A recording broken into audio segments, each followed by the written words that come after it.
अपना जिला यानी कि खबरों का नया ठिकाना अपना जिला में आपका स्वागत है। मैं हूं के आइए नजर डालते हैं अब तक की सुर्खियों पर।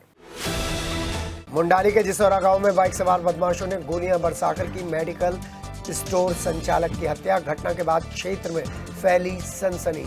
नहीं रोक पा रही है मेरठ पुलिस इस तरीके की घटनाओं को। मुहर्रम जुलूस को लेकर पुलिस प्रशासनिक अधिकारियों ने की तैयारियां। 32 संवेदनशील 21 अति संवेदनशील स्थानों को चिन्हित कर जारी की एडवाइजरी। नौचंदी में महिला पुलिसकर्मियों पर अश्लील टिप्पणी करने वाला तीसरा आरोपी आदिल भी हत्थे चढ़ा। वहीं मुठभेड़ में गोकश को घायल कर किया गिरफ्तार। 20 से ज्यादा मुकदमे हैं गोकशी के हिस्ट्री शीटर पर। मेडिकल थाना क्षेत्र में बुजुर्ग ढाबा संचालक की पुलिस कर्मियों द्वारा पिटाई करने का वीडियो सोशल मीडिया पर वायरल। वीडियो संज्ञान में लेने के बाद पुलिस कर्मियों पर कार्रवाई करने की तैयारी। वहीं लिसाड़ी गेट थाना क्षेत्र में ब्याज के पैसे और दुकान के विवाद में समझौते को बुलाई पंचायत में खुलेआम फायरिंग। गोली चलने से मची भगदड़। यूपी के वन पर्यावरण राज्य मंत्री केपी मलिक कांग्रेस की 3 पीढ़ियों पर बरसे। कहा कांग्रेसियों ने बना लिया था संविधान को व्यक्तिगत डायरी। आपातकाल में झेली लोगों ने यातनाएं। सरकार ने और प्रशासन ने बीएसएफ विभाग के प्रति मूंदी आंखें तो जन सेवकों ने भ्रष्टाचार के खिलाफ खुद संभाली कमान। बीएसएफ पर लगाए गंभीर आरोप। स्कूलों को मर्ज करने के खिलाफ आप कार्यकर्ताओं ने भी उठाई पुरजोर आवाज। बिल्वेश्वर मंदिर से निकाली गई भगवान जगन्नाथ, सुभद्रा और बलराम जी की रथ यात्रा। जगह जगह प्रभु के भक्तों ने पुष्प वर्षा कर किया स्वागत। कई जगह हुआ प्रसाद वितरण कार्यक्रम। और मवाना पुलिस और स्वाट टीम की संयुक्त कार्रवाई में नकली करेंसी से टप्पेबाजी करने वाले गिरोह का खुलासा। गिरोह के 4 सदस्य गिरफ्तार।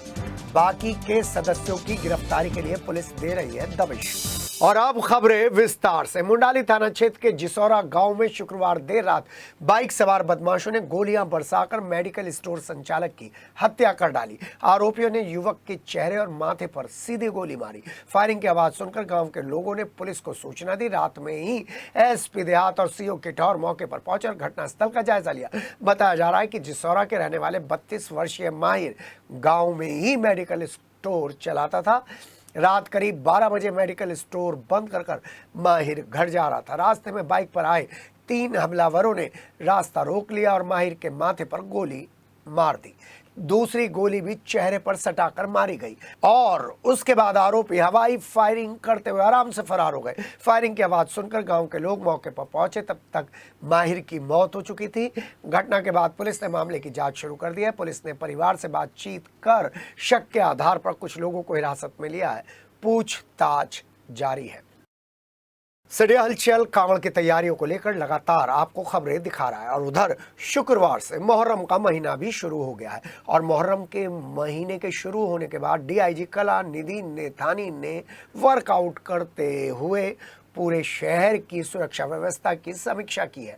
और डीआईजी कला निधि नेथानी ने साफ तौर पर ऐलान कर दिया है कि मुहर्रम कि इस महीने में कोई भी नई परंपरा नहीं डाली जाएगी। पुरानी परंपराओं के आधार पर ही संबंधित थाने सभी लोगों को परमिशन दें।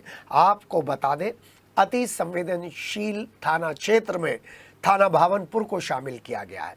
वहीं आपको बता दें मुहर्रम जुलूसों के चलते 32 संवेदनशील और 21 अति संवेदनशील क्षेत्र चिन्हित किए गए हैं। शुक्रवार को जो ये मुहर्रम का महीना शुरू हुआ है उसको लेकर मेरठ रेंज के डीआईजी कला निधि नेथानी ने मुहर्रम के मद्देनजर कानून व्यवस्था बनाए रखने के लिए रेंज में 27 जोन 88 सेक्टर और 50 क्विक रेस्पॉन्स टीमें स्थापित की हैं। जनपद मेरठ में 21 और हापुड़ में 11 स्थान संवेदनशील घोषित किए गए। संवेदनशीलता की दृष्टि से मेरठ का थाना भावनपुर सबसे ज्यादा संवेदनशील बताया गया है। ताजिए की लंबाई मानक के अनुसार होनी चाहिए, ऐसे आदेश भी डीआईजी के स्तर से दिए गए हैं। वहीं ताजिए निर्धारित रूट से ही निकाले जाएंगे। मिश्रित आबादी वाले क्षेत्रों में ड्रोन से निगरानी करने के लिए आदेश दे दिए गए हैं। आपको बता दें मेरठ रेंज में मेरठ, बुलंदशहर, बागपत और हापुड़ है। और वहीं मेरठ में 54 ऐसे स्थान हैं जहां पर मजलिसें होंगी। उन 54 स्थानों को लेकर मुहर्रम पर मेरठ परिक्षेत्र में विशेष दिशा निर्देश दिए गए हैं। वहीं आपको बता दें, मेरठ में जुलूस 112 निकाले जाएंगे, जबकि ताजिए 134 निकाले जाएंगे। और इन जुलूसों में वो क्षेत्र जो संवेदनशील है और अति संवेदनशील है, उनकी सुरक्षा की जानी सुनिश्चित की गई है। जोन और सेक्टर में बांटकर सुरक्षा व्यवस्था का खाका खींचा गया है। सकुशल संपन्न कराने के लिए पूरे मेरठ में 51 स्थानों में हॉट स्पॉट के रूप में चिन्हित किया गया है। मेरठ में इन हॉट स्पॉट्स में 15 क्षेत्र हैं। सबसे बड़ी बात, मुहर्रम के रूट पर पड़ने वाले निर्माणाधीन मकानों के पास जो ईंटें और दूसरी चीजें रखी हैं, उन्हें संबंधित थानों को हटाने के आदेश दिए गए हैं। नौचंदी मेले में महिला पुलिसकर्मियों पर अश्लील टिप्पणी कर वीडियो वायरल करने वाला तीसरा आरोपी आदिल भी पुलिस के हत्थे चढ़ गया है। नौचंदी थाना पुलिस ने उसका भी इलाज कर दिया है और वो खड़े होने तक के लायक नहीं है और पुलिस वालों का कंधा का सहारा उसे लेना पड़ रहा है। कान पकड़कर आदिल रहम की भीख मांगता हुआ अपनी गलती मानता हुआ नजर आ रहा है। सभी महिलाओं को अपनी माँ और बहन बता रहा है। कान पकड़कर कह रहा है, सर गलती हो गई, बहुत बड़ी, आगे से नहीं होगी। आदिल की 2 वीडियो सोशल मीडिया पर जमकर वायरल हो रही है। उधर गोकशों के खिलाफ मुठभेड़ में मेरठ पुलिस ने एक बार फिर सफलता अर्जित की है। यह अभियान गोकशों के खिलाफ जारी है। चेकिंग के दौरान पुलिस ने रोकने पर फायरिंग कर भागे हिस्ट्री शीटर गोकश को मुठभेड़ के बाद पकड़ लिया। उसके पैर में गोली लगी है और इससे इजलू घायल हो गया है। उसके कब्जे से तमंचा, कारतूस और गोकशी के औजार बरामद किए गए हैं। बताया जा रहा है वो गोकशी की वारदात को अंजाम देने जा रहा था। लिसाड़ी गेट थाना पुलिस से उसका सामना हो गया। इस्लामुद्दीन नाम का ये गोकश भावनपुर थाना इलाके के जई गांव का रहने वाला है और हिस्ट्री शीटर भी है और उस पर 20 से ज्यादा मुकदमे कायम है। आज दिनांक 27/6/25 को थाना लिसाड़ी गेट पुलिस द्वारा 4 खंबे से मदीना कॉलोनी की तरफ जाने वाली सड़क पर चेकिंग की जा रही थी। इसी दौरान एक संदिग्ध युवक बाइक से आता हुआ दिखाई दिया। पुलिस टीम द्वारा जब इसे रोकने का प्रयास किया तो यह तेज़ी से गाड़ी लेकर भागा। पुलिस टीम द्वारा जब इसका पीछा किया गया तो आगे कुछ दूर चलकर यह फिसल गया। इसके पश्चात इसने पुलिस टीम पर जान से मारने की नीयत से फायरिंग की। पुलिस टीम द्वारा भी आत्मरक्षा जवाबी कार्रवाई में फायरिंग की है, जिसमें इसके दाहिने टांग पर गोली लगी है। पूछताछ करने पर जानकारी हुई तो इसका नाम इसलू उर्फ इस्लामुद्दीन पुत्र जबरदीन है, जो थाना भावनपुर अंतर्गत जई का रहने वाला है। इस पर लगभग 3 दर्जन गोवध, डकैती आदि के अभियोग पंजीकृत हैं। यह थाना भावनपुर का हिस्ट्री शीटर भी है। इसे उपचार हेतु जिला अस्पताल भेजा गया है। फील्ड यूनिट भी मौके पर मौजूद है।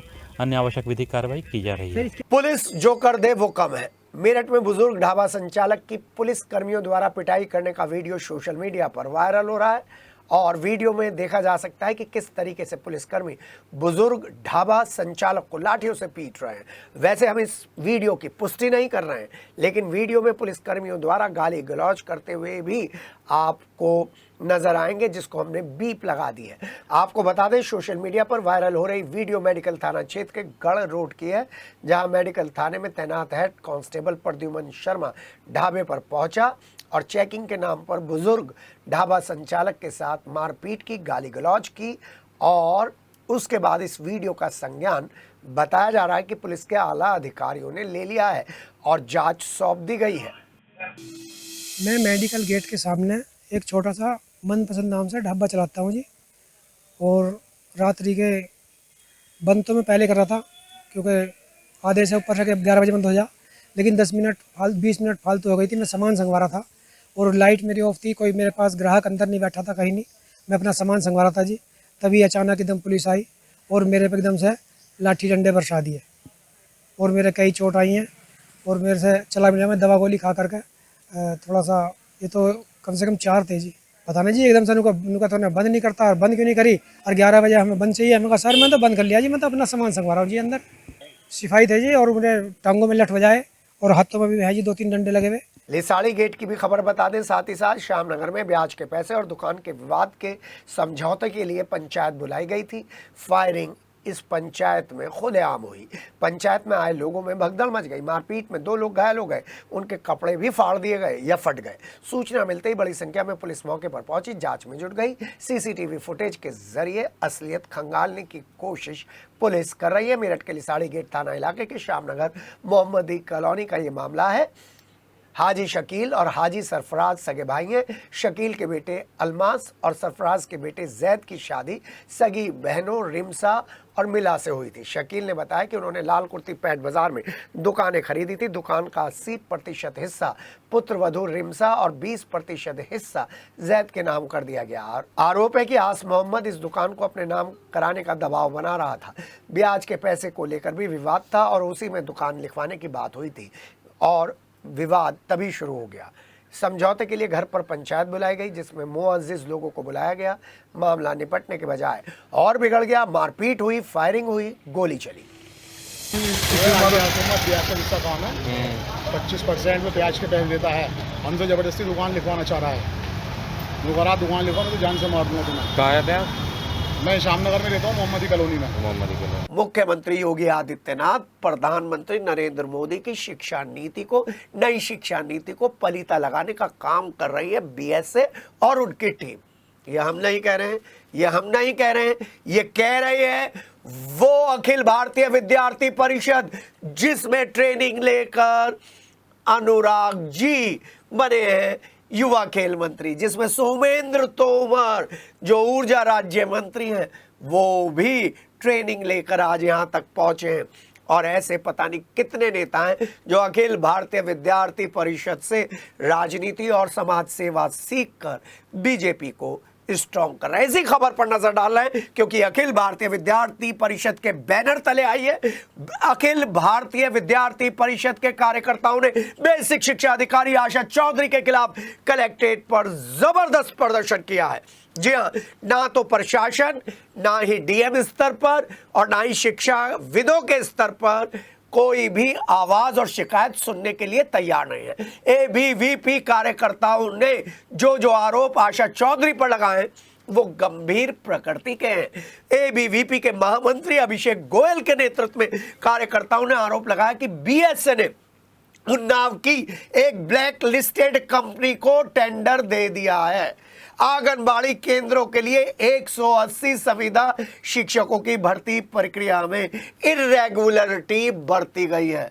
इंग्लिश में समझ में नहीं आया, इर्रेगुलरिटी, अनियमितता बरती गई है। कमीशन लेकर 11 के बजाय 12 माह का टेंडर दिया गया है और सरकार को 25 लाख रुपए का नुकसान हुआ है। एबीवीपी के इन कार्यकर्ताओं ने आरोप लगाया कि वर्ष 2025-26 में आरटीआई के तहत दाखिलों में निजी विद्यालयों का अनावश्यक लाभ पहुंचाया गया है और सबके महीने बंधे हुए हैं।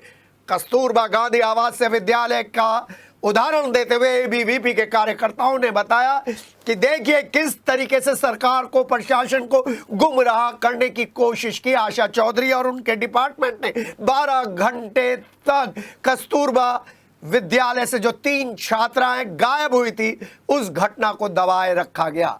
सीडीओ ने फिलहाल टेंडर प्रक्रिया को रद्द कर दिया है और बीएसए आशा चौधरी से स्पष्टीकरण मांगा था। बीएसए आशा चौधरी और उनके गुर्गों ने स्पष्टीकरण दिया, लेकिन ईमानदार सीडीओ नूपुर गोयल ने कहा कि आपका स्पष्टीकरण बिल्कुल सही नहीं है, इसको दोबारा से लिख कर लाइए।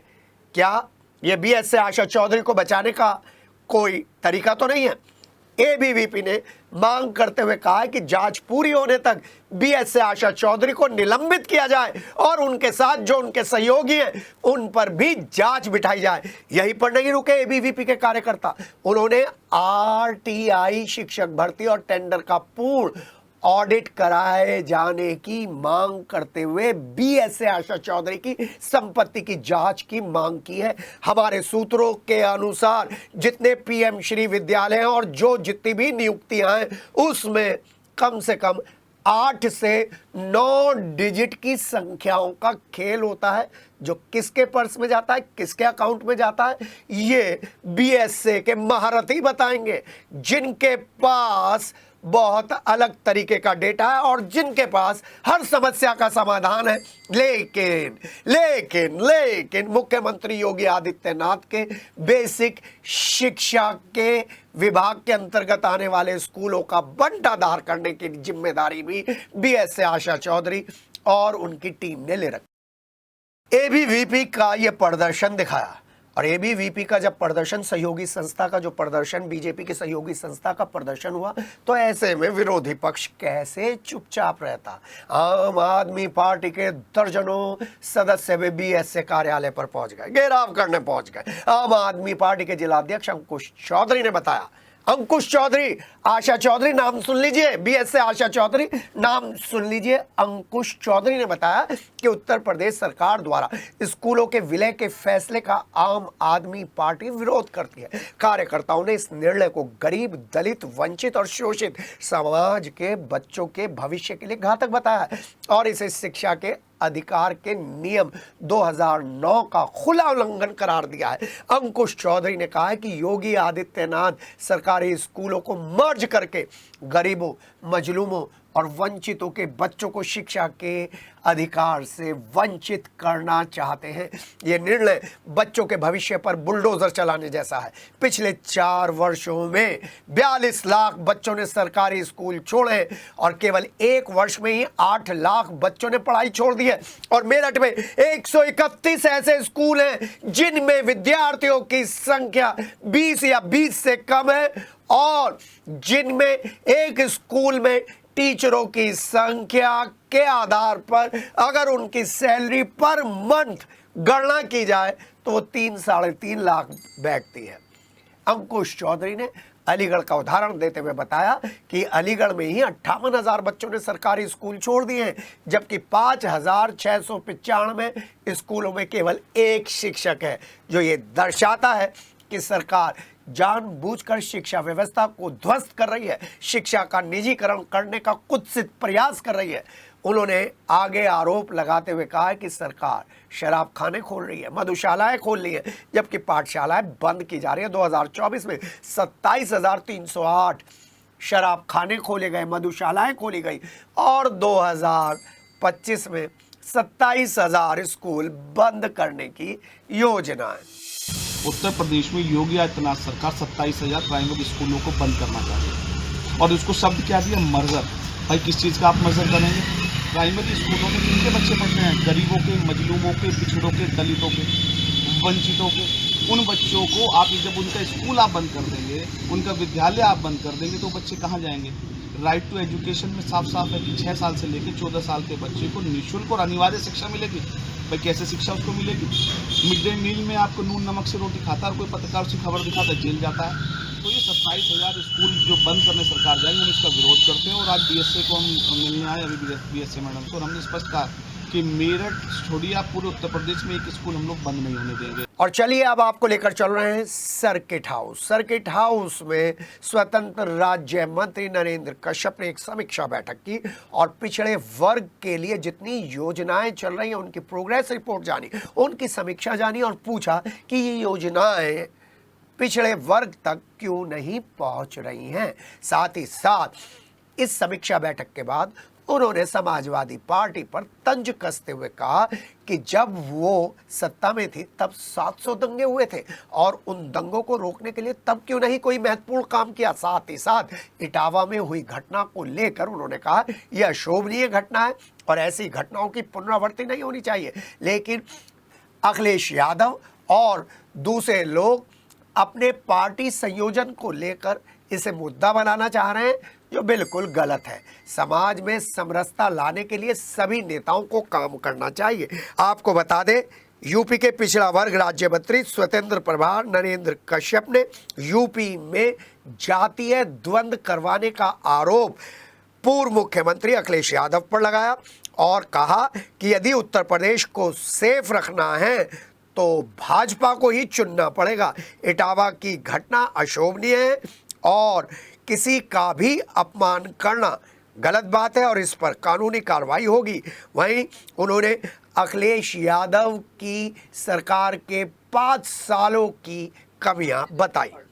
अखिलेश जी का पीरियड 2024 में चल गया और लोगों ने 2024 के बाद जो कुछ देखा पीडीए के माध्यम से, उससे आज पीडीए भी हक्का बक्का है। जब विधानसभा में लीडर ऑफ ऑपोजिशन चुनने की बात होती है, अखिलेश यादव जी पीडीए को भूल जाते हैं। जब समाजवादी पार्टी में राष्ट्रीय अध्यक्ष चुनने की बात होती है, तब पीडीए याद नहीं होता। प्रदेश में मुख्यमंत्री बनना हो, तब पीडीए याद नहीं होता। जब वोट लेना हो तो पीडीए की बात होगी, और जब सत्ता संगठन में हिस्सेदारी देनी हो तो पीडीए को भूल जाते हैं। और चलिए मॉक पार्लियामेंट पर आपको खबर दिखाते हैं। क्या बोले आप कि हम तो अपने पुराने दौर में पहुंच गए, जब स्कूलों में मॉक पार्लियामेंट कराते थे 11वीं 12वीं के बच्चे, ये बताने के लिए कि मौलिक अधिकार क्या है और किस तरीके से संविधान की रक्षा की जा सकती है। जी हाँ, इसी तरीके का मॉक पार्लियामेंट यूनिवर्सिटी में हुआ, लेकिन इस मॉक पार्लियामेंट का विषय कुछ अलग था। इस मॉक पार्लियामेंट में विषय था इमरजेंसी के दौरान लोकतांत्रिक मूल्यों का हनन। और इमरजेंसी को लेकर बीजेपी युवा मोर्चा की मॉक पार्लियामेंट में यूपी के वन और पर्यावरण राज्य मंत्री केपी मलिक पहुंचे और केपी मलिक के निशाने पर मॉक पार्लियामेंट में कांग्रेस और सपा थी। उन्होंने कहा कि आपातकाल में कांग्रेसियों ने संविधान को व्यक्तिगत डायरी बना लिया था और जो उनका मन आया वो ही उन्होंने किया। उन्होंने कहा इंदिरा गांधी और राजीव गांधी ने संविधान के निर्णय बदले, आपातकाल में लोगों को यातनाएं झेलनी पड़ी और अखिलेश यादव 27 में बिल्कुल साफ हो जाएंगे। देखिए हमारी ये खबर। हम पे ये भी आरोप है हम न्यायालय की बात नहीं मानते, न्यायालय के निर्णय को नहीं मानते। आपने देखा होगा इन्होंने तो 3 पीढ़ियों के, जो राहुल गांधी जी हो, राजीव गांधी जी हो या इंदिरा गांधी जी हो, अलग अलग समय पर राहुल गांधी जी ने पर्चियां फाड़ने का काम किया, राजीव गांधी जी ने अपने हितों के लिए, पार्टी के हित के लिए संविधान में बदलाव करने का काम किया।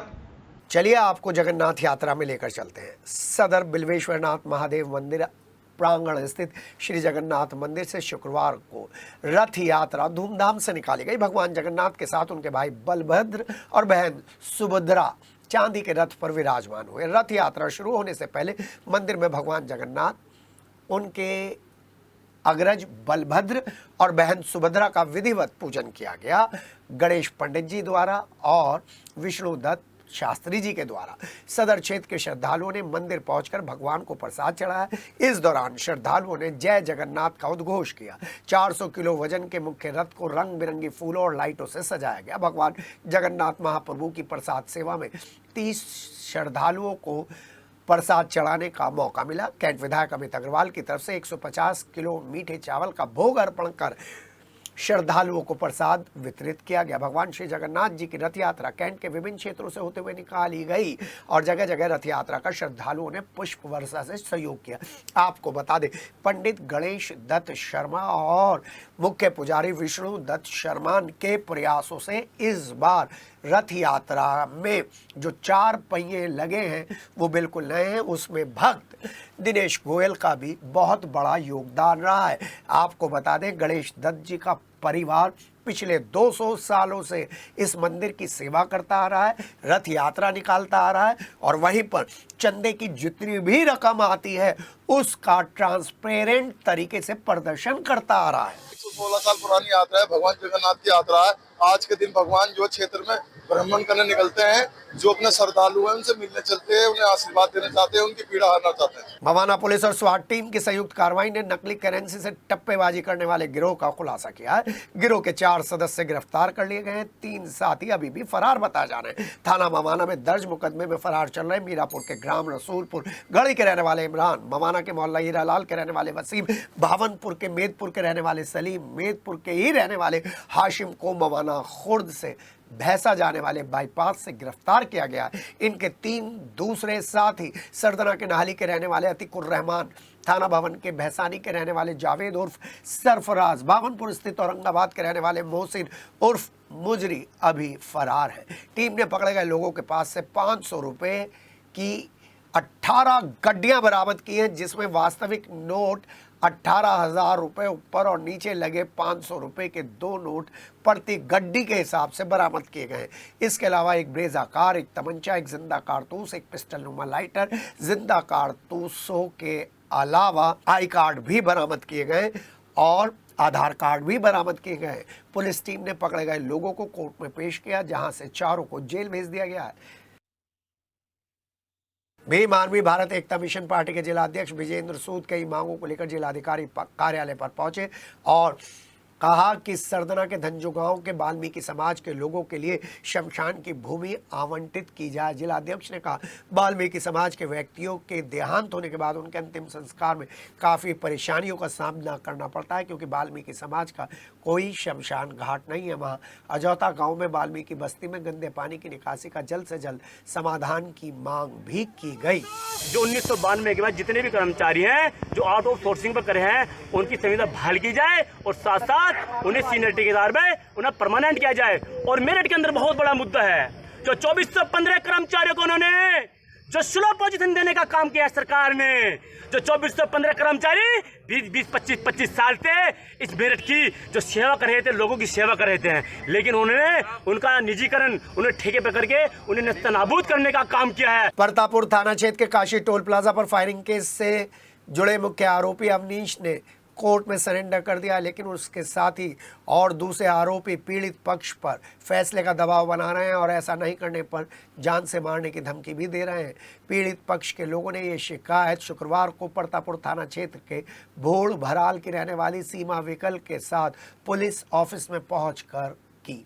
इस दौरान उन्होंने बताया कि बीते दिनों काशी टोल प्लाजा पर फास्टैग को लेकर नितिन और जतिन नाम के युवकों से अवनीश, कपिल और कुछ लोगों की बहस हो गई थी और उसके बाद अवनीश और उसके साथियों ने फायरिंग कर दी थी, जिसमें नितिन और जतिन बाल बच गए थे। अब मामले को दबाने के लिए, फैसले के लिए, सुलहनामे के लिए ये लोग ज़बरदस्त दबाव बना रहे हैं और जान से मारने की धमकी भी दे रहे हैं। काशी टोल प्लाजा पे फायरिंग हुई थी, उसी प्रकरण में हम उनकी पीड़ित पक्ष जो है, उनकी मदर भी है साथ में, उनकी पत्नी भी साथ आई है, तो उन्हें लेकर हम यहाँ पर आए हैं। जो अभियुक्त पक्ष है वो जो है इन पर दबाव बना रहा है समझौता करने के लिए, इन्हें धमकी दे रहा है कि यदि आपने इन्हें हमसे समझौता नहीं करा है तो हम लोग आपके बच्चे का अपहरण करेंगे और उन्हें जान से मार देंगे। ब्रह्मपुरी थाना क्षेत्र की रहने वाली ज्योति नामक महिला शुक्रवार को पुलिस ऑफिस पहुंची और बताया कि उसका पति गौरव गोयल पिछले 6 वर्षों से उसको लगातार परेशान कर रहा है। ज्योति का आरोप है कि जब वो कोर्ट आ रही थी तभी रास्ते में उसके पति गौरव और 2 अन्य युवकों ने उसे पकड़ लिया और उसके साथ मारपीट की, गाली गलौज की, अभद्रता की, जिसका विरोध करने पर मारपीट पर उतारू हो गए ये लोग। आरोप ये भी है कि जब वहां भीड़ एकत्रित होने लगी तो गौरव और उसके साथ ही ज्योति को जान से मारने की धमकी देते हुए फरार हो गए। जन सुनवाई कर रहे अधिकारियों ने मामले की जाँच कर कार्रवाई का आश्वासन दिया है। कल तारीख थी तो लड़के ने मेरे साथ मारपीट की, मैं उससे खर्चा के लिए, मतलब खर्चे की बात हो रही थी, तो कह रहा है कि मैं नहीं देने दूंगा तुझे खर्चा, वो मुझे मारने लगा। अपना जिला में खबरों के सफरनामे में इतना ही। मेरठ शहर और आसपास की तमाम खबरों के लिए आप अपने जिले से जुड़े रहिए। मिलते हैं अगले बुलेटिन में।